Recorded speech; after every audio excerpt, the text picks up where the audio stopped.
Hello mga pre! Welcome back again sa another day, another ganaps.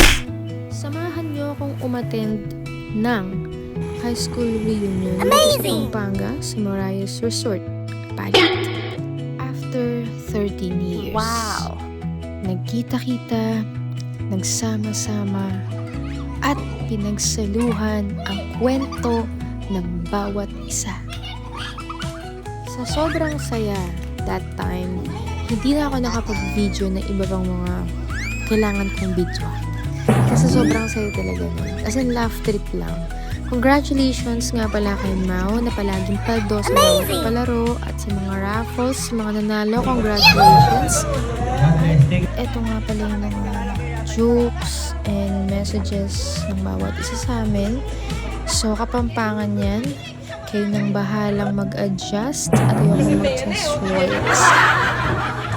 Wala kayo mimintindi. Saan ba dito? Pasilala yung asawa.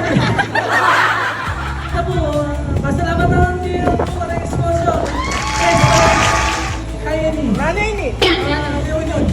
Kamat ni Aria Betaw.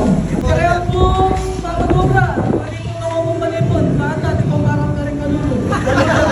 Sabi ko po kayo katamuan na maging pangbaltata ng mga. At namuna kay Vietnam yung gano'n eh.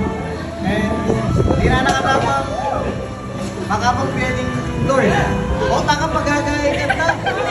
And praying na maging masaya sila na kaya yung pamilya na. Alam na kasakit. At maging masaya yung tamo ka. Kaya nga daw ngayon. Kaya tamo. Basta lagi kayong mag-iingat. Huwag niyo ba bayaan yung sarili niyo. Ikaw, huwag ka tatawid sa ilog, ha? Iingat mo. Hindi ka makikipagtindi. Thank you. At masaya kasi mga biyage namin. Masaya ako na yung kayo. Tapos kasi maulit-ulit yung sasabihan sa inyo ka ng sponsors. Pero hindi naman kasi mag-share. So, hindi ka matuloy hindi ko makikita ako mag-share. So, sana makita mong successful na. At sana yung mga sponsors. Sana masundan to. Next time, sabi namin DC, nung hindi kita ka ng DC, magpakaya ka nung, bitch ka naman next time. Thank you. I-message ko mo rin naman is a big thank you kaya katamang nga kareng at saka broad, kareng eme kapunto. Thank you pa rin guys. At least in one day, I experienced tamo ulit. Miyabe-yabe, kwentuhan, just like the old days. Alam pa magbayo. Sulit ya in 5 hours na biyahe. Kanya-kanya lang na balang sabihin. Okay.